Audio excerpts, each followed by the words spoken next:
Kokios gražios Vilniaus senamiesčio sienos. Kažkada jos mus saugojo nuo švedų ir Maskvos. Švedai dabar yra mūsų draugai, o Maskva pralaiminėjo Ukrainoje. Tačiau nesaugumo jausmas niekur nedingo, tik persikėlė į internetą. Mūsų virtualaus pasaulio sienas puldinėja Afrikos princai, siūlantis milijoninius palikimus, kaliniai iš pravieniškių viliojantis telefono papildymo korteles arba hakeriai nulaužinėjantis svetainės. Tema, apie kurią šiandien kalbėsime, saugumas internete. Kaip aš sakau, saugumas yra saugumas ir nesvarbu kur - internete, lytiniuose santykiuose ar valstybėje. Apie tai geriausiai galėtų papasakoti ta moteris iš Panelės žurnalo raudonųjų puslapių. Deja, ji nesuprato, ko norime. Todėl tenka kreiptis į saugumo internete ekspertą Justiną Kniežą.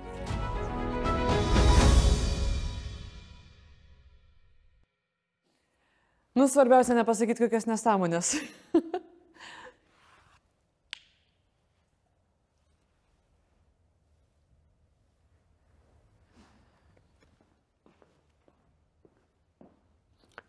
Diena. Sveiki jūs. Sveiki.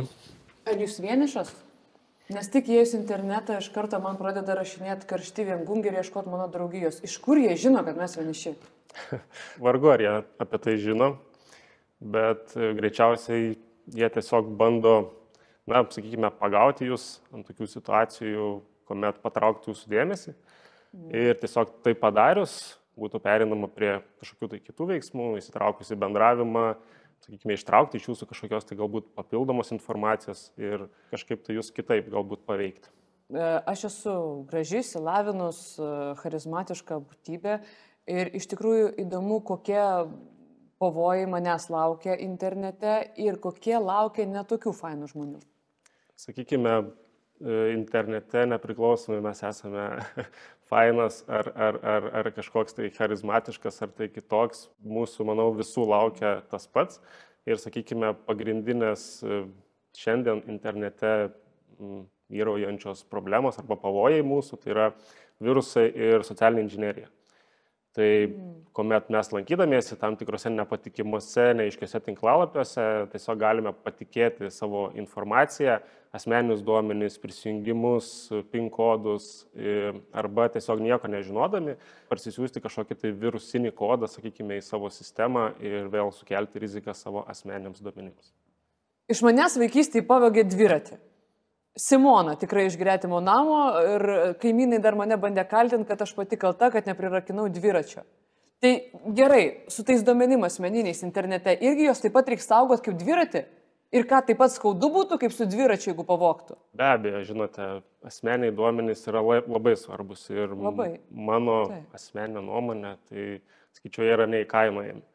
Todėl juos saugoti reikėtų ypatingai atidžiai ir būti labai atsargiems internetinėje erdvėje, nepateikinėti jų, kur nereikia. Jeigu kyla įtarimas, kad svetainė ar kažkoks tai puslapis, kuriame lankotės, yra nesaugus, tai jokių būdų nepateikinėti ten savo duomenų ir, žinoma, tiesiog stebėti galbūt rekomendacijas kažkokias, kuri ta svetainė galbūt yra saugi, galbūt žinoma tam tikri sąrašai kažkokie, į kuriuos ta svetainė galbūt yra įtraukta kaip pažeidžiama ir nesaugi. Jeigu pavogtų mano duomenis, aš galėčiau iškart policijai nurodyti, kad čia Simona? Greičiausiai, žinot, tokias prielaidas galime daryti nebent asmeninės, bet tai turėtų būti visgi policijos atsakomybė ir jie turėtų atlikti tą tyrimą, kasgi įvykdė tą vagystę ir panašiai. Kas yra saugus apsipirkimas internete? Saugus apsipirkimas tai ir yra tai, kaip ir minėjau, kuomet mes lankydamiesi svetainėje, įsitikiname, kad ta svetainė yra saugi, tai vienas iš tokių būdų gali būti rekomendacijų stebėjimas apie tą svetainę, ypatingai svarbu atkreipti dėmesį į svetainės prekinį ženklą, atsiliepimus apie tą svetainę ir, žinoma, vienas iš tokių požymių, kad svetainė yra saugesnė, tai yra HTTPS protokolo naudojimas. Tai yra protokolas, kuris suteikia galimybę šifruoti mūsų duomenis. Tai reiškia, kad kuomet duomenys yra šifruojami, tai net ir perėmus kažkokią tai jų dalį, jos efektyviai panaudoti yra ganėtinai sudėtinga, nes tam yra reikalingas dešifravimas ir na, tai yra apsunkintas, sakykime, mechanizmas piktavaliams. Ar gali būti saugus apsipirkimas, jeigu aš neišleidžiu daugiau negu 90% savo pajamų? Tai manau, su pajamų dydžiu ir sauga galbūt nėra, tai tiesiogiai galbūt nekoreliuoja, bet na, labiau į saugumą reikėtų žiūrėti iš tos pusės, kaip ir kur mūsų duomenys nukeliauja.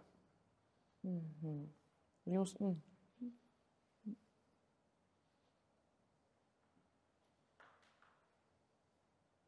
Kodėl nereiks spausto nuorodų, kur siūlo laimėti milijoną?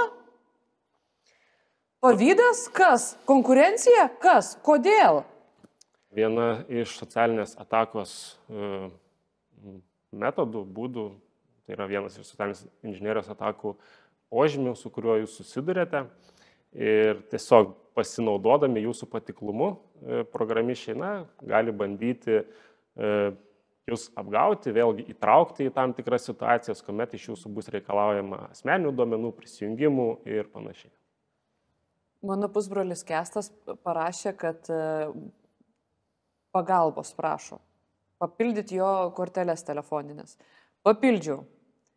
Vėl rašo, vėl baigėsi, vėl papildžiau. Dabar jau arti 500 aš išleidau tom jo kortelėm. Ar gali būti, kad Kestą kažkas apgaudinėja? Šioje situacijoje natūralus klausimas kyla, ar jūs turite pusbrolį Kestą? Ne. Na, tai labai apgailestauju, bet manau, kad šioje situacijoje tapo tiesiog sukčiauka. Vėlgi, socialinė inžinerija yra labai plačiai, sakykime, įsišaknyjusi kibernetinė erdvė ir jos metodų yra įvairiausių, bet jos pagrindinis būtent, na, toks principas, taisyklė yra tai, kad stengiamasi tiesiog paveikti asmenys psichologiškai ir įtikinti juos, kad informacija yra gaunama iš patikimų šaltinių, iš patikimų asmenų ir būtent tokiu būdu stengiamasi paveikti vartotojus. Ar galima daryti prielaidą, kad didžiausi sukčiai internete yra arba genealoginio medžio sudarinėtojai, arba giminės? Ne, negalime.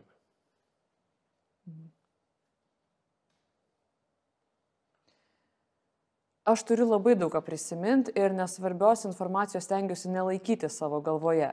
Tikriausiai taip daro kiekvienas išsilavinęs žmogus. Kur galėčiau užsirašyti savo PIN kodą? Ant kortelės? Šito daryti nerekomenduočiau. Ant bankomato, kur dažniausiai einu? Taip pat nerekomenduočiau. Rankos? Tikrai ne. Tokios informacijos gali prieiti daugelis asmenų, kurie tiesiog sukasi, sakykime, aplink jūs, kurie mato jūsų ar tai mobilųjį telefoną, ar tai jūsų kortelę padėta kažkur, tai ir, na, ta informacija labai lengvai gali būti, na, tiesiog perskaitoma. O koks PIN kodas arba bet koks tam passwordas yra saugus? Aš jums pateiksiu variantų, jūs linktelkit, kai jau bus tinkamas. Pavyzdžiui, slaptažodis. Nesaugus. Slaptažodis 1, 2, 3. Taip pat nesaugus. Gerai, užsienio kalba. Password. Nesaugus. 1, 2, 3, 4, 5, 6, 7, 8, 9, 0. Labai nesaugus. Tai kokie tada saugus? Paprastai saugus slaptažodžiai yra tie, kurie sudaryti iš ilgų žodžių, raidžių, sakinių ir, na, specializuotų galbūt simbolių. Tai paprastai rekomenduojama, kad slaptažodis būtų netrumpesnis negu 12 simbolių.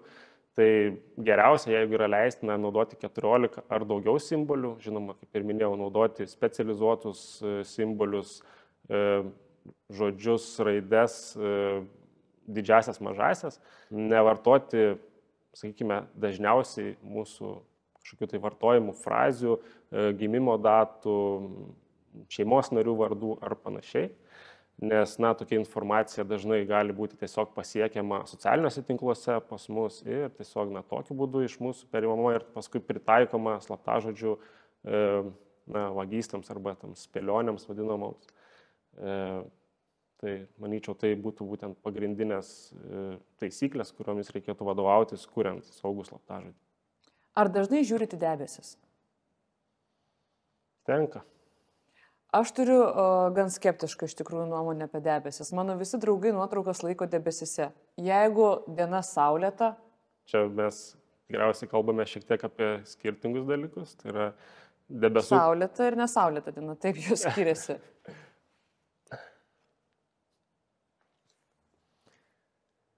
Jeigu kalbame apie debesų kompiuteriją, tai yra šiek tiek skirtingi dalykai. Tai debesų kompiuterijos platformos tai yra tam tikras technologijas naudojančios platformos, kurios skirtos būtent duomenų saugojimui. Tai iš tiesų jos yra ganėtinai, sakykime, saugios.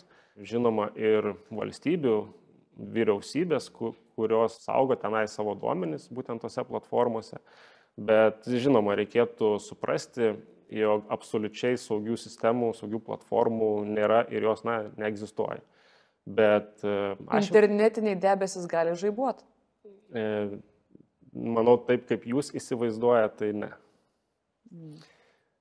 Tačiau, žinoma, aš rekomenduočiau savo duomenis saugoti skirtingose platformose, nes, net ir lietuvių liaudies išmintis byloja, kad nelaikyk visų margučių vienoje pintinėje. Nes kodėl? Todėl, nes įsilaužo, sakykime, kažkam į vieną kažkokią tai saugyklą, tai rizika, kad tie duomenys bus visi pavogti vienu metu, arba užšifruoti, arba ištrinti, ir jūs tiesiog neturėsite galimybės iš kažkokios kitos vietos jų atkurti ir vėl atgauti. Kas atsitiks su mano Facebooku, kai aš mirsiu? Arba kai nebeliks interneto? Gali būti, kad mano Facebooko paskyra irgi numirs. Paprastai Facebook kūrėjams sužinojus apie asmens mirtį, Facebook kūrėjai visą informaciją susijusią su tuo asmeniu, nuotraukas, įrašus, komentarus visiškai ištrina ir pašalina iš savo sistemos. Aš mėgstu Facebook'e įsikelt savo nuotraukas, jeigu kažkokį naują svarbų daiktą kažkokį nusiperku, ar iš kokių nors ceremonijų, paleidimo ceremonijų, vestuvių ceremonijos, daug tų ceremonijų vyksta. Kodėl tai gali būti blogai? Čia vėlgi informacija, kurią jūs turite pats vertinti ir vertinti tai kritiškai, atsižvelgiant į tai, kaip ta informacija gali jūs paveikti ateityje. Nes, ją gali pasiekti jūsų ateities darbdaviai, kiti svarbus asmenys. Jie jau žino ir žiūri. Gali būti įvairių situacijų, gali būti jie tiesiog atsitiktinai pastebės ir tą jūsų informaciją kažkur tai interneto erdvėje ir paskui jūs susitikę darbo pokalbėje, galbūt jums apie tai primins. Tai tiesiog reikėtų pačiam įsivertinti, ar ta informacija nėra žalinga jums ir reikėtų žinoti tai, jog socialinės platformos suteikia tokią galimybę vartotojams užsislaptinti savo informaciją, padaryti ją neprieinamą, nematomą kitiems asmenims. Tai jeigu manot, kad tai jums aktualu, tai jūs turėtumėte tokią galimybę pasinaudoti. O jeigu aš užsislaptinu, dedu informaciją, bet jos nieks nemato, tai kas ją mato? Vėlgi, ta pati socialinių tinklų politika ir ten esančios funkcijos leidžia nustatyti asmenis, su kuriais jūs norite dalintis tą informaciją, nuo ko jūs norite ją tiesiog galbūt slėpti.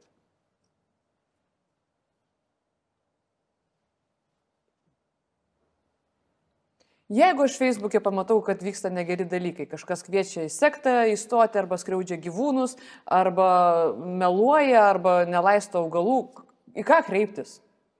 Reikėtų kreiptis į policiją, žinoma, jeigu tai yra akivaizdus pažeidimas ar nusikaltimas. Kreiptis galite įvairiais jums patogiais būdais, tai tą patį Facebook policininką galite kreiptis tiesiog bendruoju pagalbos telefonu, bet vėlgi taip pat primenu, kad su kibernetiniais incidentais susijusius atvejus tai turėtumėte fiksuoti arba tiesiog informuoti Nacionalinį kibernetinio saugumo centrą. Kai ką nors perki internete ir būna ilgos paklodės teksto ar dar ten kažkokie žadami sausainiai, visada padedu varnelę, nes tikrai esu užimtas žmogus. Jūs irgi taip darot? Aš asmeniškai tai skiriu tam daugiau šiek tiek dėmesio.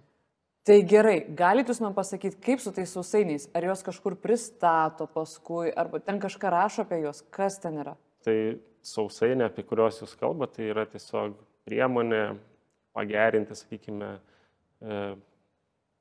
jūsų lankymosi patirtį toj svetainėje, nes, na, tiesiog tai padeda, sakykime, geriau optimizuoti interneto svetainės darbą, greičiau jums pateikti jums rūpimas nuorodas, norimą kažkokią tai informaciją. Na, bet bendru atveju, kalbant apie informaciją, kuri mums pateikiama, tai yra ta būtent saugumo politika, tai yra vienas iš būdų kovoti su perteklinės vartotojų informacijos naudojimu. Tai, na, aš rekomenduočiau niekada neignoruoti tų būtent pranešimų, skubotų sprendimų nepriiminėti ir, na, skirti daugiau dėmesio, perskaityti tą saugumo politiką ir tik tada įsitikinti, kad tai saugu ir, na, tai priimti, sakykime, tas sąlygas. O jeigu įsitikinu, kad nesaugu? Tokiu atveju nereikėtų tokiai svetainiai jokių duomenų savo pateikinėti, jokių pirkimų nedaryti, na ir geriausia tiesiog joje nesilankyti. Nežinau kaip jum, bet man dažnai skambina iš JAV, Kazakstano, kitų Europos šalių ir aš norėjau pasikonsultuoti su jumis kaip su ekspertu. Kaip turėčiau atsiliepti, jeigu skambina kažkas iš karališkosios šeimos? Manau, atsakinėdami į skambučius mes tada pasižiūrime visų pirma, ar mums skambina pažįstamas asmo ar ne. Jeigu vėlgi aš turiu kažkokių tai galbūt giminių užsienyje, na, tuomet galbūt vėlgi aš laukiu to skambučio, tai tokiu atveju aš, manau, nesukelsiu didelės rizikos savo, na, atsiliepdamas savo pažįstamam ar žinomam tiesiog asmenį. Bet būtent įtarimą dažniausiai ir sukelia tai, kad skambina iš kitų šalių nežinomi asmenys ir vėlgi tai yra viena iš socialinės inžinerijos atakos formų, tai yra tas vadinamasis voice phishingas, na, kurių metu, tokių būtent atakų metu, na, vėlgi bandoma paveikti vartotoją, įtikinti, kad kreipiasi galbūt kažkoks tai svarbus pareigūnas, kitas asmuo ar, na, vėlgi tas pats galbūt to pačiu jūsų giminaičių prisidengiama ir, na, stengiamas išvilioti jūsų kažkokius tai asmeninius duomenis, asmeninę jūsų informaciją. Bet vis tiek, jeigu skambintų iš karališkosios šeimos, tai kaip aš turėčiau atsiliepti? Na, vėlgi čia, sakykime, reiktų kritiškai vertinti, ar labai tikėtina tokia, na, galimybė, kad aš tokio skambučio galiu sulaukti. Jūs? Tai vėlgi čia kyla atitinkamos rizikos, kad prisidengdami būtent tokiais atvejais, tokiais skambučiais, tokiais asmenimis prisidengdami, na, piktavaliai bando tiesiog jūs psichologiškai paveikti. Kaip pusbrolis? Tai vėlgi, kaip ir minėjote, pusbrolio kesto neturite, tai greičiausiai sukčiai. Ačiū. Ačiū Jums.